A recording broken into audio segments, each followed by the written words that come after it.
empowers me to get out. What's going on with this remote learning and listen working for different elected officials, learning and understanding how to put the community first.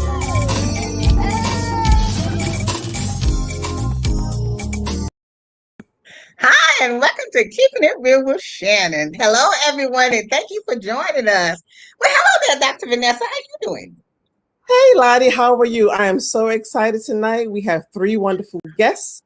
Our first guest is Quiann Simpkins. She's a school safety agent at IS 288. Miss Jeanyne Blackwell. She's at the community affairs at the school safety division, and Miss Mona Davids, who's the parent and president of the social impact strategies. Welcome, ladies, to the show. Hello, ladies. How are you? Hello. Thank you for having me. Good evening.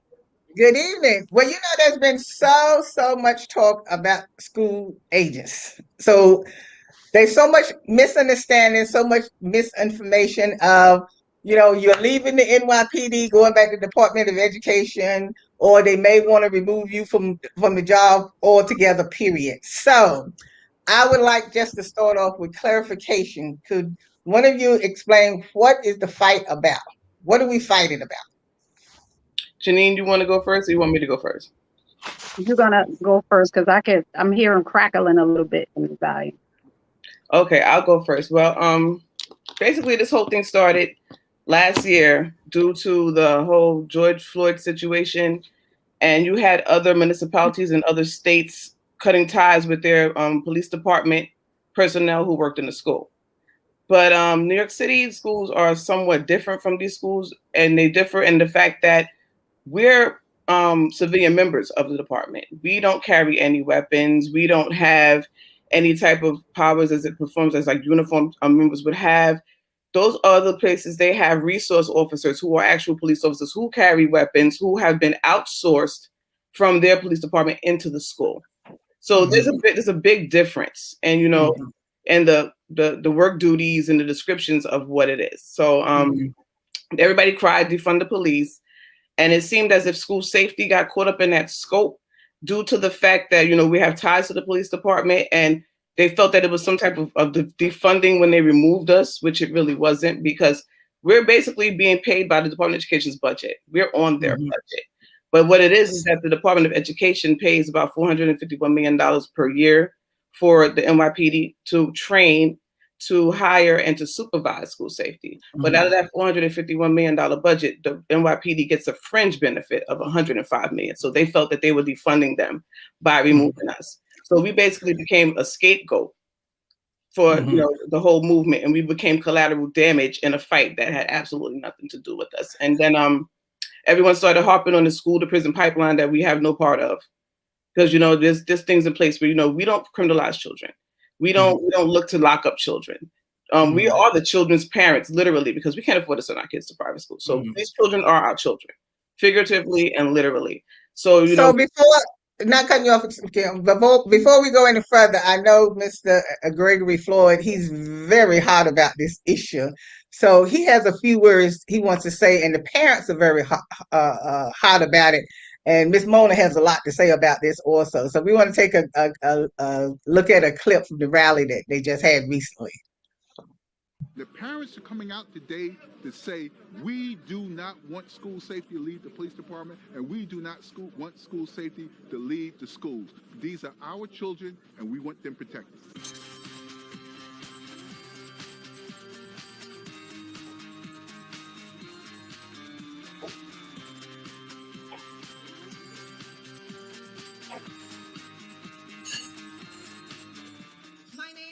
Davids. I'm a proud graduate of the New York City public school system, and I am a parent, and I am a pissed off parent. I know how important our school safety agents are to us. There isn't one parent I've spoken to that knows about this outrageous, absurd, ludicrous idea to remove our school safety agents. We love you. We support you because you protect our babies every day unarmed. When you have a school system where a supermajority of our children do not read, write, or do math at grade level, that is the cause of the school to prison pipeline, not women that look like me. Okay? Let's keep it real. All right, let's keep it real here. Let's see. You know, Mona said she was a pissed off parent. But before we get to the pissed off parent, I want to know, what is the advantage of staying at the NYPD versus going back to the Department of Education? Do you want to know from me or from Jeanyne? Either one of you, Jeanyne. Can you speak now, Jeanyne? Yes. One of the event. Well, first and foremost, I want to say that by me being here, I'm not involved in any politics. I'm not here for any votes for anyone, and I'm here to speak for school safety agents, and that's foremost.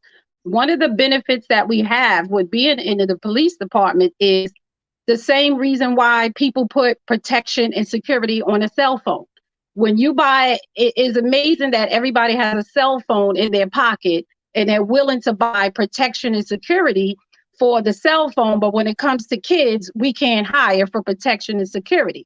And so being one of the people that is involved in protection and security with NYPD gives us a higher level of protection.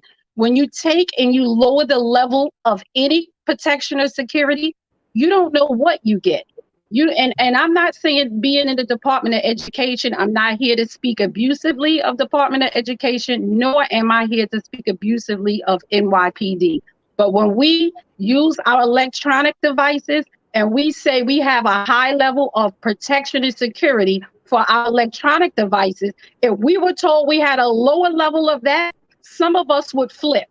And to get a lower level of a security and protection for children, when you get a cell phone and you go into a phone and say, I have protection, and someone tells you you have protection, but you have to call the company yourself in order to turn this in. So when you go to a school and a school person says you have to call 911 yourself, when you have someone who works for NYPD in your building, is a different level of security and protection. And people don't understand that. That is the difference of being an NYPD and the Department of Education. And not to say anything bad about the Department of Education, but why should you have to, as a parent, go to a school to ask for help and told that you have to call 911 yourself when the child themselves have security and protection on a cell phone in their pocket? Mona? Mona, what do you feel about this? This entire situation makes no sense to me as a parent, because the system is not broken. And the narrative that's put forth by certain city council members from the defund NYPD crowd is a false narrative. I'm a parent. I have a soon-to-be 13-year-old that's in the system. I have a 22, soon to be 23-year-old that went through the system. And I myself am a proud product of the New York City public school system. So I know what it was then, before 98, before they went under the NYPD. And I know how it was now, looking at, my kids' experience. There's a big difference. And what people need to understand is this. Our school safety agents are majority Black, Hispanic, and other women of color. We are heads of households. They are mothers, they are grandmothers. They are me and I am them. I'm a single mother of 2 children. And when I send my children to school, whether it's my daughter or now my son, I trust them to keep my children safe. And I know they are not police officers. They are unarmed. They are civilians. They are trained. They are provided professional development. And I keep on hearing this other argument. Oh, we need more guidance counselors. We need more social workers. What does that have to do with keeping our children safe? because there is no guidance counselor I know that's going to step in the middle of a fight. There is no guidance counselor I know that knows how to unarm someone that has a knife or a gun, or who knows how to deal with a soft lockdown or a hard lockdown. So this is the thing that people need to understand. Our school safety agents have nothing to do with this racist policing in schools, because there are no police in New York City public schools. I'm not speaking for the rest of the country. I'm talking for New York City public schools. And the whole school to prison pipeline thing, that has nothing to do with our school safety agents. So this narrative, this false narrative, is something that I completely rejected.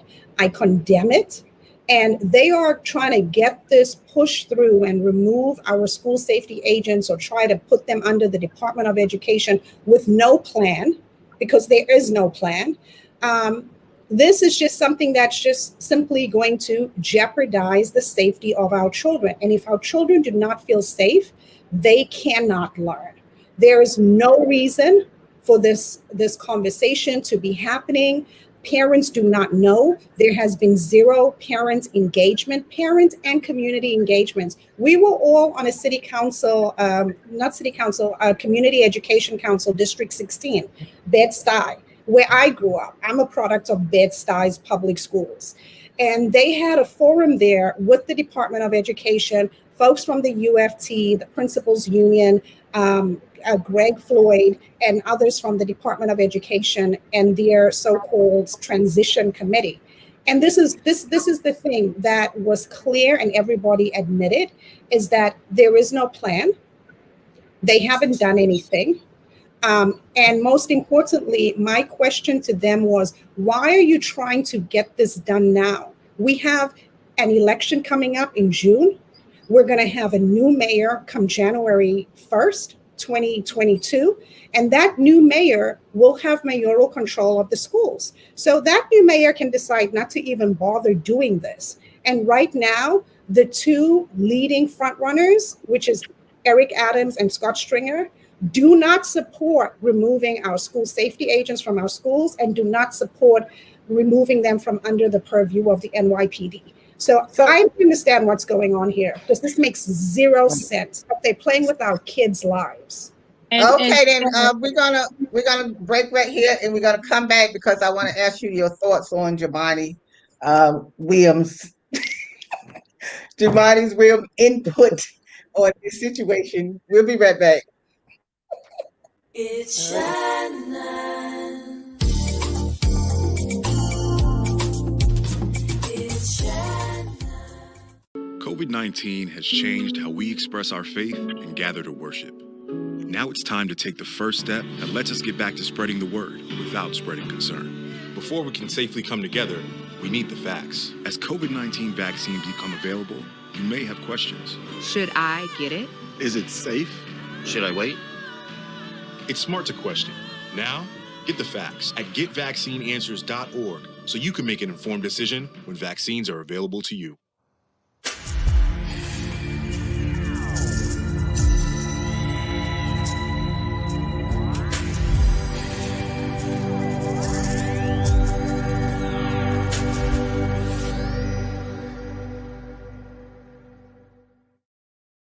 Hi, we're back talking to our special guest tonight about the issue of the school safety agents in the schools, whether they should leave the NYPD, go back to Department of Education. It's just a whole big fight. But before I get to the comments of our public advocate, Jeanyne Williams, I just want to say that I think one of the issues is that people are not realizing that as school safety agents, you're not just there in the school to break up fights, or to, handle a situation that may be taking place with a student or a teacher. You are more than just that. Because sometimes when kids are acting up, you as that agent can talk to that child where somebody else can't talk to that child.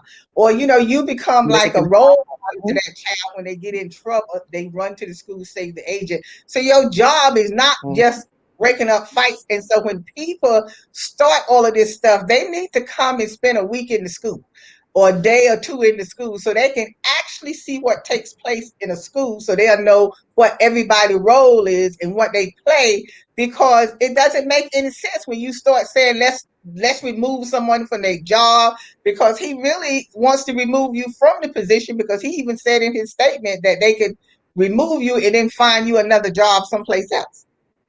And that's what's disappointing Yeah, and but troubling to a lot of agents, Shannon, because yes. the agents have no clue what's going on with them. And they were not asked.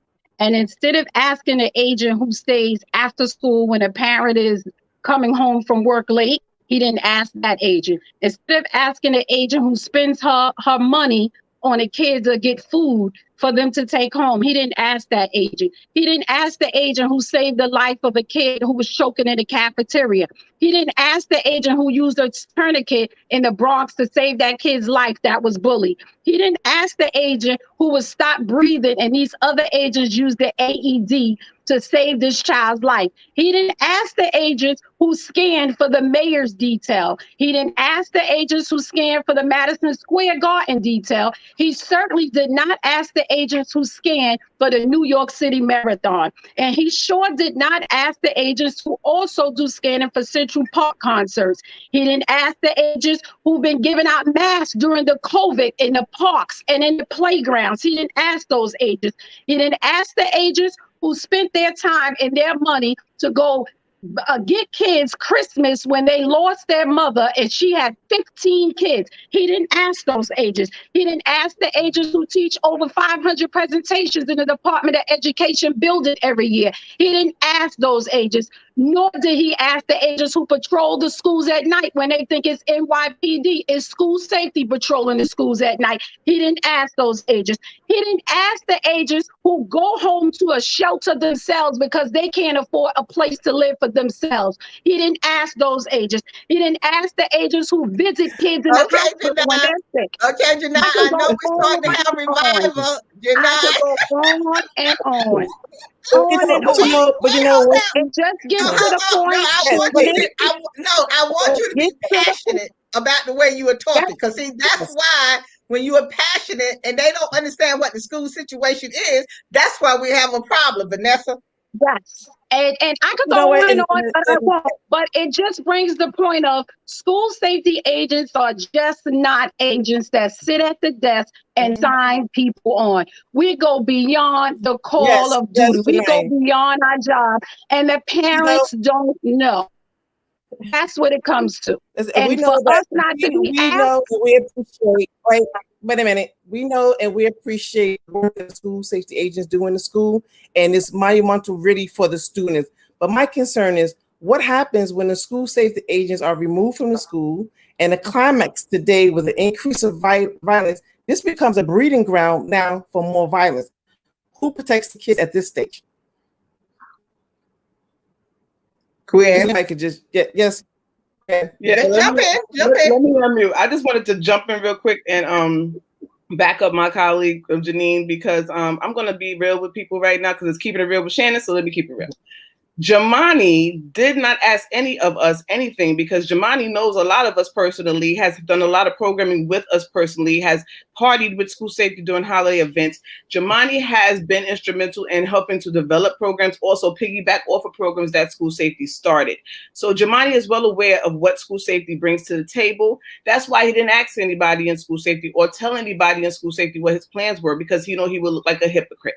Jeanyne is an opportunist. He jumps on whichever cause is going to lead him to where he believes is going to keep him in a higher position. Jeanyne does this repeatedly. He jumps to all these Black Lives Matter groups. He jumps to any group or anything that he thinks is going to help him. He jumped with the city council for this bill that they proposed, 2211, which was going to send school safety back to the Department of Education Control, knowing that it's going to affect the Black and brown community that he loves to covet and say that he wants to protect.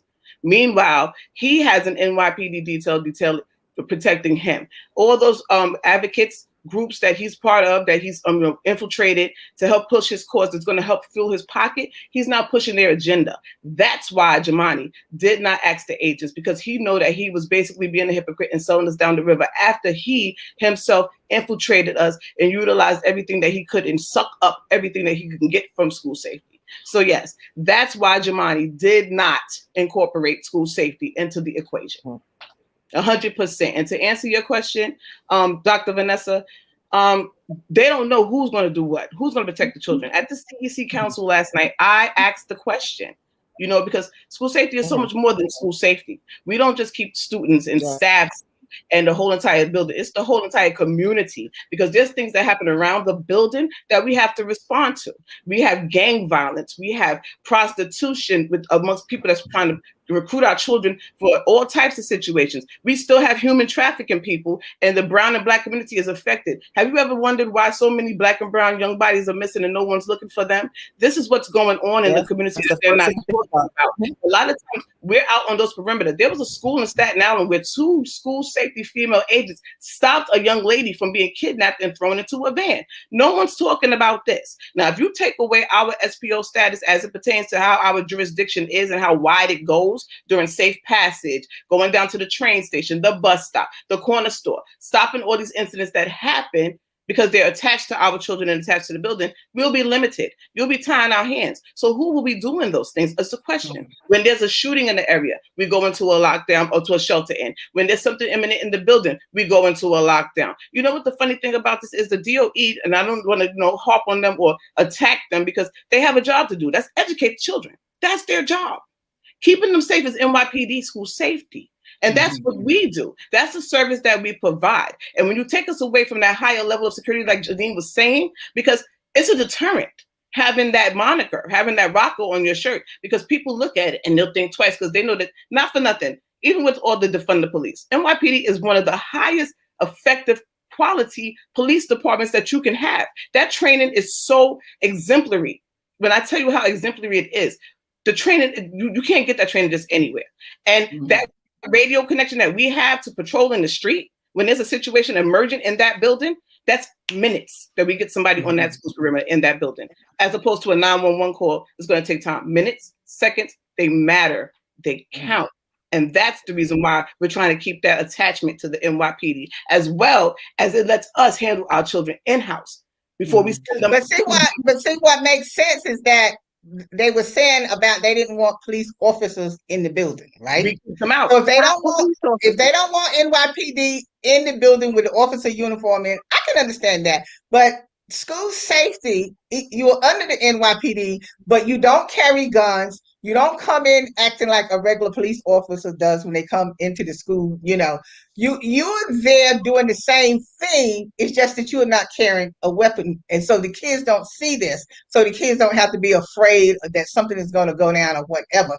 What it is, see, this is all politics stuff. This is all political. We always playing politics with our children. And that's the problem.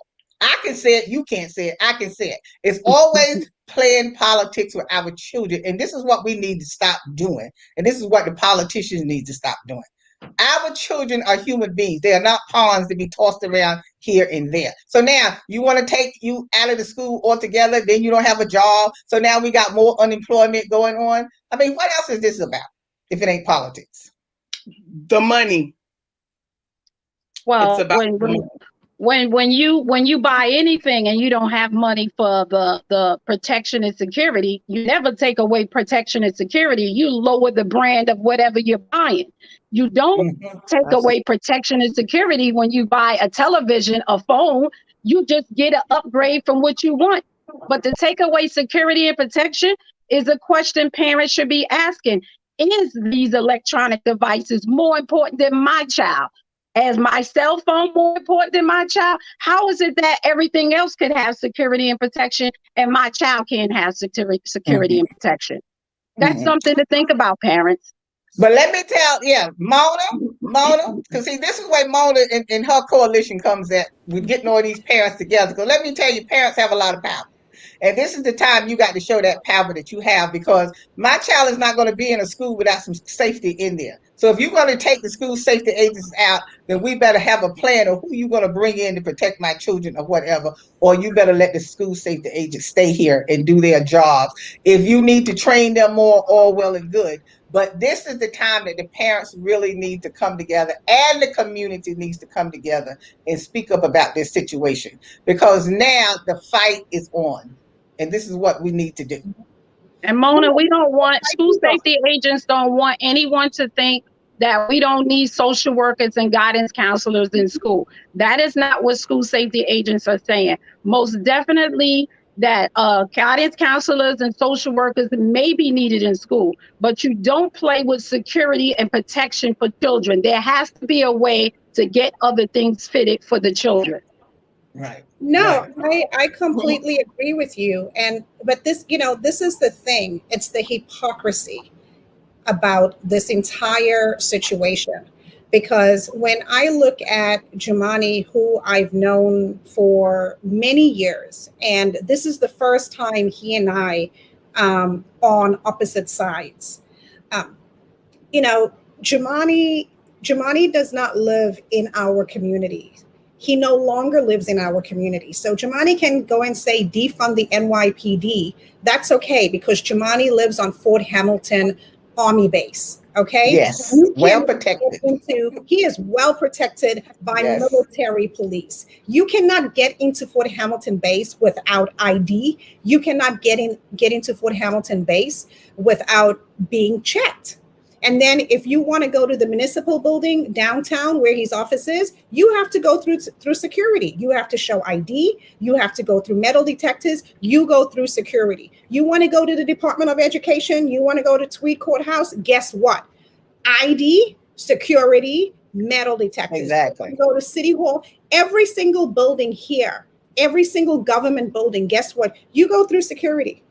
But you have a problem with security for our schools. I am raising a soon-to-be 13-year-old young Black man.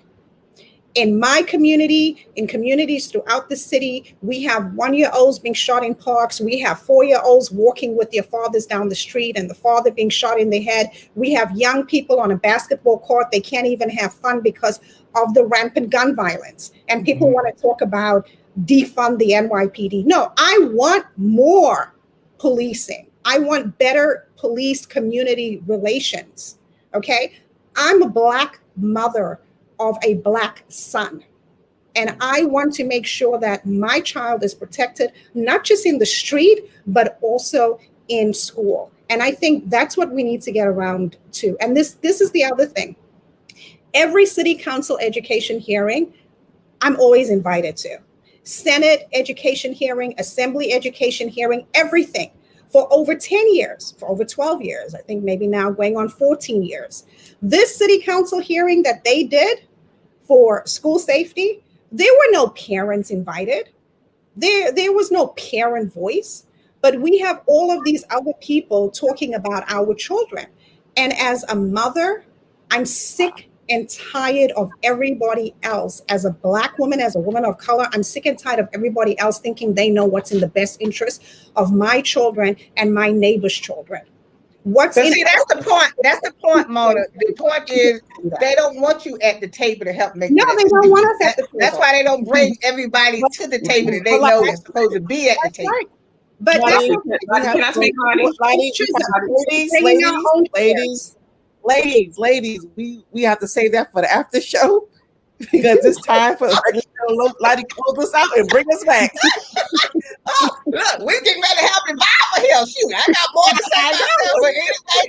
But ladies, thank you for joining us for this part of the show, and we're going to come right back for our after show. So we want to thank everybody that's been watching, so you can stay tuned and continue the conversation with us later. So we want to thank you for coming on for this part of the show, and we want to thank everybody that's been watching, and you can continue watching us in a few seconds when we come back for the after show. So as always, thank you for joining us, and we'll see you next time. Today's show is sponsored by Abu's Bakery. If you have a sweet tooth, stop by Abu's Bakery for some delicious cakes and pies. It's Shannon. It's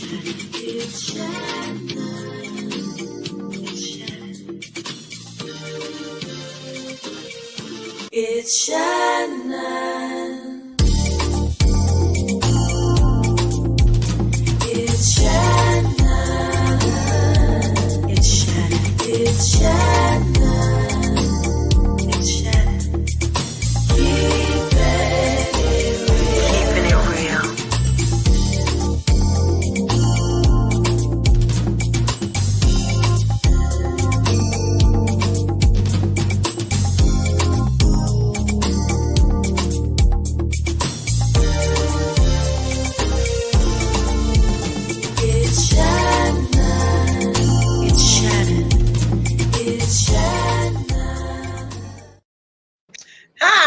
back with our after show. I hope you are still watching. You stick around for our after show.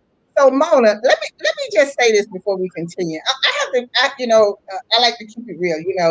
I'm really hurt by what Jeanyne Williams has said, particularly in that letter that he wrote, like, because he was accusing safety agents of abusing kids and other things that you have done to children. I mean, I was just so shocked from that coming from him because I know him, not know him well like you know him, but I was really surprised that he would come out against the school safety agents like that. Now he said he's for school safety agent, but if you have to be removed about getting you jobs and things like that, and I just feel kind of bad and sad about that. He's fighting with Mr. Floyd about this when they should be sitting at the table with the school safety agent, with other people that needs to be involved to work out what needs to be worked out, because I really can't understand what it is that you want to take the school safety agents out of the department, period. Even if you wanted to move them from the NYPD, okay, so you still went to the Board of Ed, you have a job, but this removing you, period, from the school, I mean, I'm just really annoyed about that. I really am. Can I speak about that one real quick? Yeah. Ms. Shannon? We all know, okay, so we're going to keep this 100% real. It's about the money. It's about the $451 million budget. What ended up happening during last year's fiscal crisis, when they were trying to figure out how they was going to keep the money, who was going to get fired, who was going to get let loose, you let a lot of people into that budget agreement who would normally not be there. They saw school safety's budget, and it became a whole big to-do. That $451 million budget drove those people to insanity. They wanted to find out how they could get their hands on it, how they could utilize it, reallocate the funds. You got Kenyati Reed, who is the executive director of school safety. He's basically for the DOE, and he's looking to bring in up to 65 different advocacy groups who do restorative justice practices, which is something that we've been doing in school safety for the longest. But all these advocacy groups want to come in and get a contract with the city and get a part of the money. So in order to do so, to move them in, you have to move us out, because where else are you going to get the funds from? This is all about money. It's political gain. And they're playing chess with our children. They're all being used as pawns on the table. And the sad part about it is the inner city children. This has been going on since 2012 with them trying to remove school safety. But what happened was school year 2013, 2014 was so tumultuous that they took it off the table and never put it back. So now this was their open window of opportunity to do so. And what did they do? They tried to do it. Jeanyne's whole situation is, like I said, he's following the bandwagon. So he saw an opportunity to get his voice heard, and that Girls for Gender Equity, which is one of those advocacy groups who are opposing school safety, he's actually a part of that Girls for Gender Equity group. So okay. He's trying to slide his cronies inside the back door. So he's utilizing school safety as the scapegoat. They put us under the bus to accomplish this goal. So it boils down to the money. It's always about the money with these people in politics. They put it above people's safety. And the sad part about it is the Black and brown children, because there's since 2017, the city takes $20 million a year of city's funds to pay for non-public schools to have security.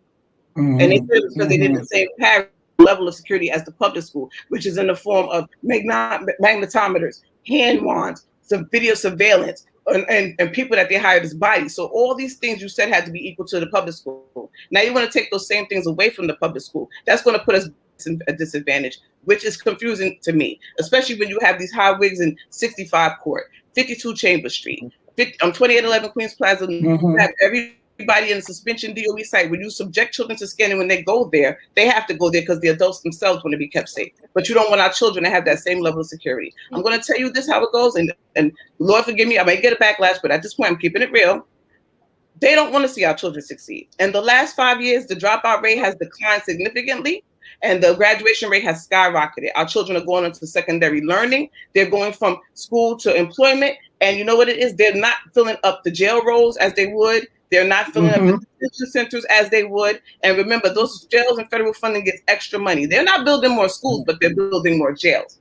You want to say you want to do reform, but you're still building more jails. Who's going to fill up those jails? They're looking at our children as money. Exactly. This is why I have always said to the parents, it's up to you to fight for your children at your school. Stop talking about the school across the street and across town someplace else. You fight for the school that your child is in. You can get money and resources for your children. Because on instance with this, the teachers need to be involved as well, because the teachers are also getting protection with the safety agents being in the class. Because when somebody walks into the building and no one is to stop them at the door, and they look up and someone is standing at their door, then what? Who's going to protect them as well? So everybody needs to be involved in this situation, talking about what needs to be done, and get yourself at the table, whether they invited you at the table or not. This is what needs to be happening. That's what I did. Because if not, Well, it's just like you our said. kids This from is day definitely- one has always Yes. been pushed around and put at the bottom of the low totem pole. They have never This is received the definitely education political. that they should receive. I Well, push you know, myself. this is definitely political, right? And at the end of the day, it could be somebody just lining their pockets, getting an incentive to shift to pivot another direction. And then at the end of the day, when things get out of control in school, what they're gonna say? Oh, that was school safety. They were there. They did it. They groomed schools. It's their fault, and not looking at how them pivoting and moving into circumstances that this is a result of their actions. It's as simple as that. And then there's no plan. So you're talking about a transition with no plan. They don't have any strategies, no procedures, no protocols, nothing laid in place.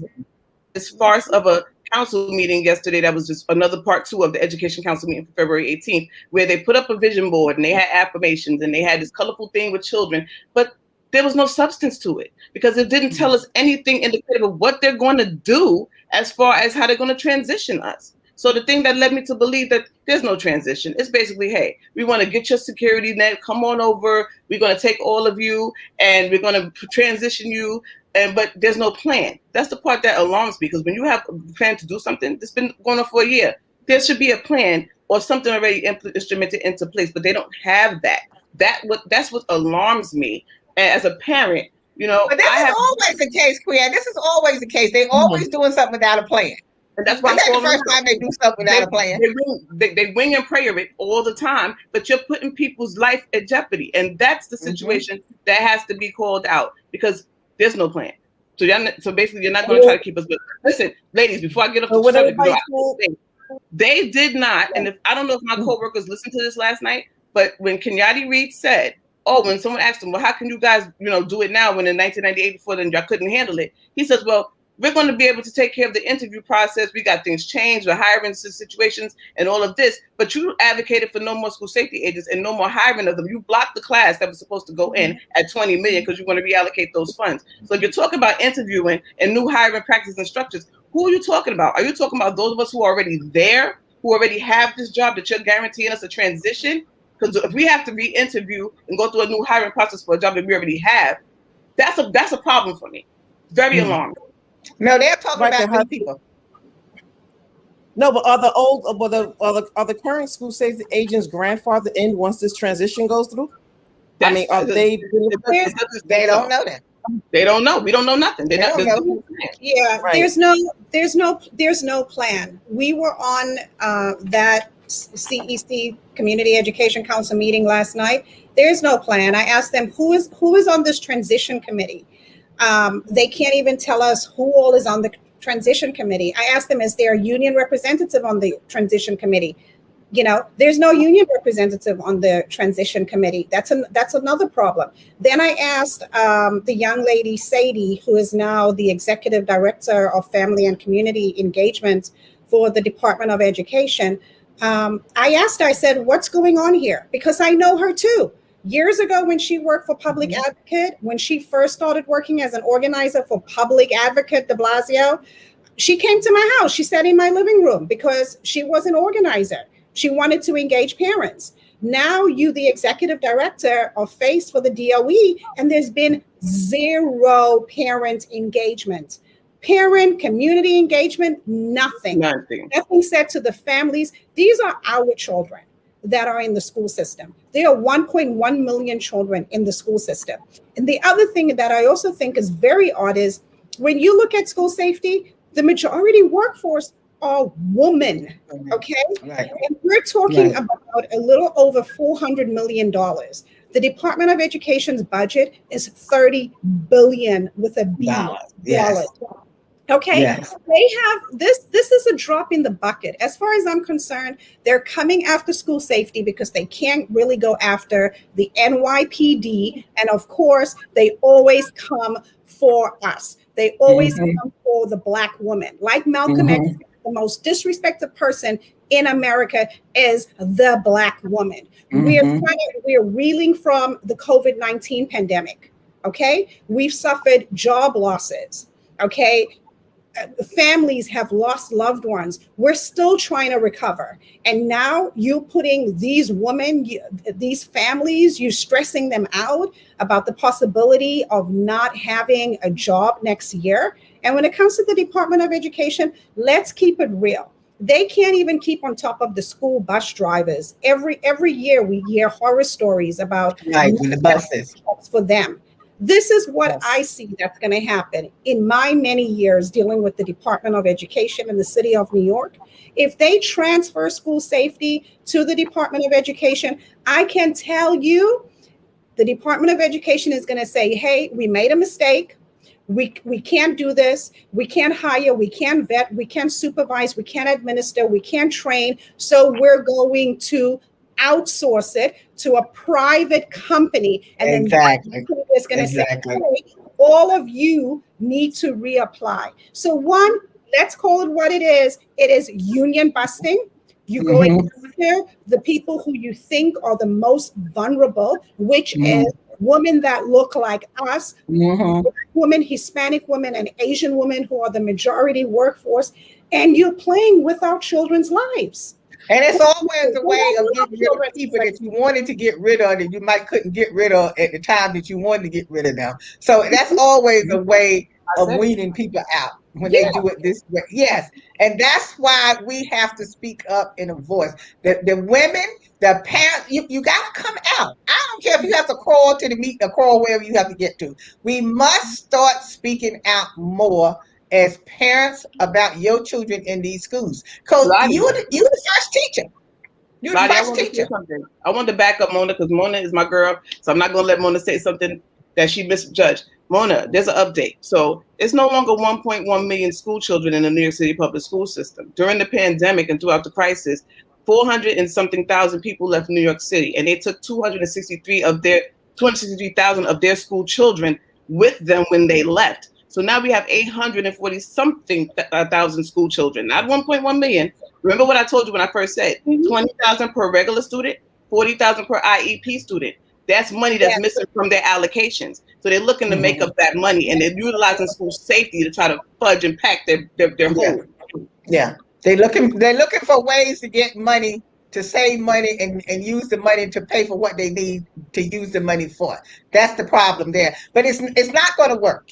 It's not going to work. If they remove you from the schools, it is not going to work because it's going to be chaos. In particular, if the kids know there's no security in the school and the outside troublemakers know there's no security in the school, you think they're going to have a problem? Wait until it happens. And then they're going to be in more trouble than what they was in by keeping you there. Because this is always the case. I'm not even worried about the kids. The kids are the least of our worries. We know we deal with children. You expect children in school. You expect children to make mistakes. They're children. I know, Jeanyne knows, because we do this job. We've been doing it for years.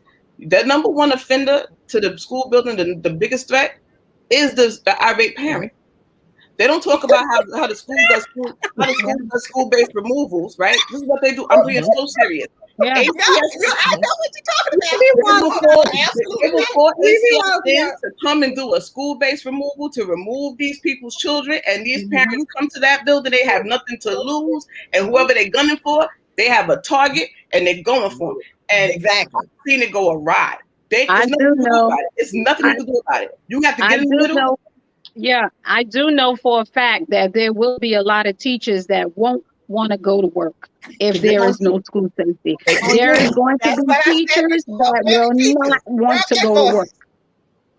That's what I said before. Where are the teachers? They need to be speaking up. There's going to be some, and unfortunately, we have a lot of people who are not speaking, and for whatever reason that they're not speaking on it, but they do personally feel that if school safety is not there, they will not be at work. No, they will not. And Jeanyne and Lottie, listen to this. I had to say this because one of my coworkers better remind me, and I had to say this too. I was a student in these schools when it was under the Board of Ed. It was a zoo. horrid, disgusting. Things that happened was unimaginable. I even had a shootout in my cafeteria when I was in high school. So yeah, I've been through it. But this is the serious thing that they're not even trying to, keep reminding people of. This is the situation. What do you do when you have the situation of everybody who is on your perimeter? There's parents, there's a gang fight, everything's happening, and you have children who are in the middle, you have staff that's in the middle, and everybody's doing what they're doing. That radio control, that thing that we have, that we can go straight to that street, that I swear, I'm gonna hop on that. That is a safety net. It's a must. Yes. It's a necessity. We have to have that. And if you take that away, I'm guaranteeing you it's going to be so much detrimental backlash, not only mentally, but physically. We're talking about someone's life can be lost seriously. And that's the part that disturbs me as a parent, because I have children in these schools. I know what me and my coworkers do. I know what service we provide, and we're no longer there to provide it. Who's going to do it is the question that's in my brain. And it's leaving me with anxiety, because this just can't happen, Lottie. It just cannot. And Lottie, I'll tell you myself, I've even had 2 gun collars myself working in a school. And this school had no scanning. And I had 2 gun arrests myself. And only by the means of having a relationship with a student that I was able to get these guns off of these kids and make these arrests. And this is a school that didn't have scanning at this time. And so can you imagine what they complain about scanning and no school safety? What are we going to have when there's no school safety in the school? That's going to have just what you just said. That's what's going to be happening in there, because it's not going to work without security in the schools. Right. Even the best of schools that may not even have as much problem as another school, there are incidents that takes place in those schools that you may not even hear about, but it doesn't mean it's not taking place, because it may not be reported like it gets reported in a school that's known for a lot of trouble going on in the school. But see, when people make decisions on the outside, and I'm saying, and see, the politicians and all of the people, they need to stop this. They need to come together with the people that they're putting this effect on, because you are messing with people's lives. You are messing with the children's lives and things like that. So we have to stop this. I mean, parents, you got to come out. You really got to come out and be a voice. You got to be like Mona. You got to be a pissed off parent at this time. You're going to have to come out to be a pissed off parent. Because if you don't blame anyone but yourself if this happened. And you didn't come out to do what you needed to do. But Lottie, Lottie, they wonder why kids can't read and write, and they being left behind. That's another problem. That they being left behind. Well, ladies. Can I say one thing before you leave? I'm going to keep it real. I'm going to probably get a whole bunch of backlash from this, but y'all going to love this one. In 1998, when they removed the purview from the Board of Ed to the NYPD, the reason why they did so wasn't about the children's safety, because they don't care about us black and brown bodies in the inner city. They don't care about us. The reason why they did it was because they were getting hit with so many lawsuits. I looked this up. The city was losing so much money having to pay out to parents of children who was injured and paying out to staff members who got injured. It was so much lawsuits. Giuliani didn't care about us black and brown bodies. He cared about the money. And that's why there was a switch open. It's always about the money. Don't worry. They're going to get with so many lawsuits. See, people can always talk because they don't know the situation inside the school, the building. All you see is a building. Before you start making all these accusations and talking about we need to do this, we need to do that, you need to come and visit schools. Come a whole week and come each day and visit the school so you see what's going on. Don't even tell the people who you are. Just come in and visit the school, because until you're in a school all day, you don't have a clue of what's going on with some of these kids. Because some of these kids, they don't mind pulling out a weapon and using on you in a minute. So look, we got good kids and we got kids that really need some attention, because usually the kids that come to school acting up, they're looking for attention. That's what it is. I don't consider any kid a bad student, a bad child. I think they just be looking for attention, because when you start talking to them and, letting them know that, they can be loved and you want to share with them, they act totally different. They act They're totally misguided. different. Most of them are misguided. Yeah, so you got to be that kind of person that can calm them down and talk to them and let them know that, hey, we love you. It's not all about that. Lottie, They don't act like that. Lottie, They don't act like that. Lottie, Yeah. we definitely have to have a second and third, fourth show with these ladies with the ongoing things that's going on with this transition. Right now, ladies, Lottie, you gotta take us home. This is it. Is the after show over? The after show over already? Okay, ladies, look, ladies, the fight is going to continue on, so y'all going to have to come back so we can do a part 3 or whatever, because this fight is going to continue. So look, I really appreciate you coming on, the show, and we want to thank Terrence Elmore for his fight in this situation, because Terrence is a fighter and he keeps on fighting and he's doing such an excellent job and everything. And look, you women, and look, it's going to happen. I know God is good.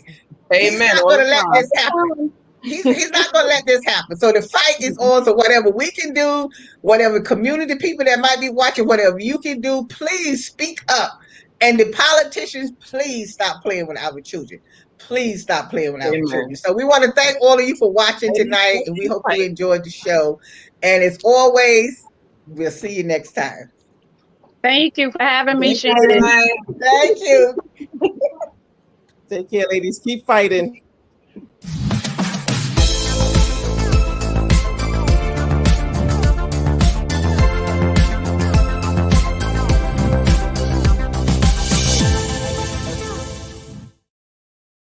Hmm?